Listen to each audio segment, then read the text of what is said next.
ಡೆಂಗುವಿನ ಲಕ್ಷಣಗಳು: ತಲೆ ಸುತ್ತುವಿಕೆ, ವಾಂತಿ ಬರುತ್ತದೆ ಎಂದು ಅನಿಸುತ್ತದೆ, ಸ್ನಾಯು ಸೆಳೆತ ಮತ್ತು ಮೂಳೆ ಸೆಳೆತ,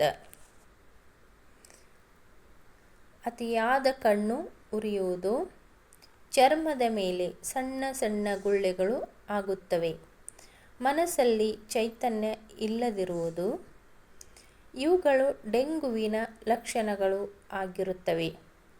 ಸೊಳ್ಳೆ ಕಡಿಯದಂತೆ ಏನು ಮಾಡಬೇಕು? ಹಗಲು ಹೊತ್ತು ಸೊಳ್ಳೆ ಕಡಿಸಿಕೊಳ್ಳಬೇಡಿ. ಸೊಳ್ಳೆ ಪರದೆ ಬಳಸಿ. ಸಂಜೆ ಆಗುತ್ತಿದ್ದಂತೆ ಬಾಗಿಲು ಕಿಟಕಿ ಮುಚ್ಚಿಬಿಡಿ. ಸೊಳ್ಳೆ ಬತ್ತಿ ಉಪಯೋಗಿಸಿ.